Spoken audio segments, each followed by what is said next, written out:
రంగా కుటుంబం నుంచి పాలిటిక్స్ లోకి మరొకరి ఎంట్రీ. ఎస్, మీరు విన్నది నిజమే.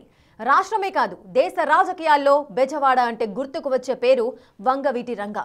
ప్రెజెంట్ ఆ ఫ్యామిలీ నుంచి రాజకీయాల్లో అంతలా యాక్టివ్గా ఎవరూ లేరు. అందుకు కారణం ఏంటి?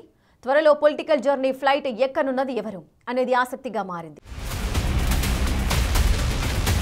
దశాబ్దాలు గడుస్తున్న వంగవీటి మోహనరంగ పేరు ఏపీ రాజకీయాల్లో చెరగని ముద్రగా ఉంది. ఆయన అభిమాన బలం దేశ విదేశాల్లోనూ విస్తరించి ఉంది. అయితే రంగా కుటుంబం నుంచి రాజకీయాల్లోకొచ్చిన వారు మాత్రం స్థిరమైన విజయాన్ని అందుకోలేకపోయారనే చర్చ ఎప్పుడూ ఉంటుంది. ఈ నేపథ్యంలో రంగా కుమార్తె ఆశా కిరణ్ ప్రజా జీవితంలోకి అడుగు పెడుతున్నట్టు ప్రకటించడం ఇప్పుడు ఏపీ రాజకీయాల్లో పెను సంచలనంగా మారిపోయింది. సోదరుడు రాధ ప్రస్తుతం సైలెంట్ గా ఉన్న సమయంలో ఆమె తీసుకున్న ఈ నిర్ణయం వెనుక బలమైన రాజకీయ ప్రణాళిక దాగి ఉందా? ఆమె అడుగులు ఏ పార్టీ వైపు మళ్లబోతున్నాయి? ముఖ్య నాయకులతో ఆమె భేటీ వెనుక ఉన్న వ్యూహాత్మకత ఏంటనేది ఆలోచించాల్సిన విషయం.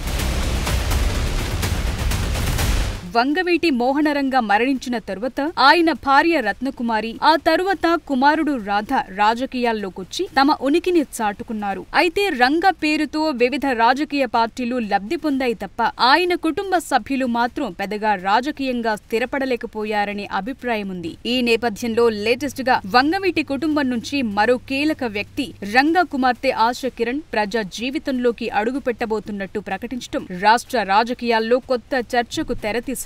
ప్రజా సమస్యలపై తన తండ్రి స్పందించిన తరహాలోనే ఇకపై తాను కూడా స్పందిస్తానని, సమాజ సేవ చేయటానికి ముందుంటానని ఆశా కిరణ్ ప్రకటించారు.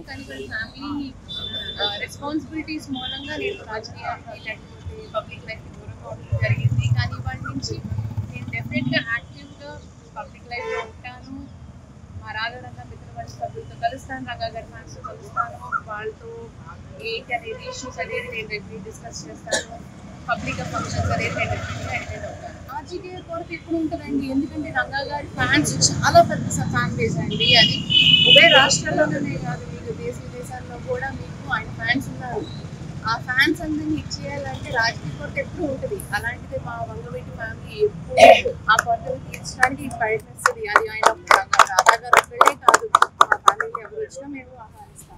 సోదరుడు రాధతో తనకు ఎలాంటి విభేదాలు లేవు. ప్రస్తుతానికి ప్రత్యక్ష రాజకీయాల్లోకి రాకపోయినా, ఏ పార్టీలో చేరకపోయినా తాను ప్రజా జీవితంలోనే ఉన్నానంటూ ఆశా కిరణ్ ప్రకటించడం ఆమె పక్కా పొలిటికల్ ప్రణాళికతోనే ఉన్నారనే చర్చ జరుగుతుందట. విజయవాడలో వంగవీటి మోహనరంగ విగ్రహానికి ఘన నివాళి అర్పించిన ఆమె పశ్చిమ గోదావరి జిల్లాలో పర్యటించారు. పాలకొల్లు, యలమంచిలి, పోడూరు మండలాల్లో జరుగుతున్న కాపు వన సమారాధనల్లో పాల్గొన్నారు. ఇక్కడ వంగవీటి రాధ ప్రస్తుతం రాజకీయంగా సైలెంట్ గా ఉండటం కూడా ఆశా కిరణ్ కు కలిసొస్తున్న అంశంగా కనిపిస్తోందనే టాక్ నడుస్తోందట. ఇప్పటికీ ఆమె కాపు నాయకులు, రాజకీయ కురువృద్ధులు, మాజీ మంత్రి చేగొండి హరిరామ జోగయ్యను కలిశారు. ఇది ఏపీ రాజకీయాల్లో చర్చకు దారితీసింది.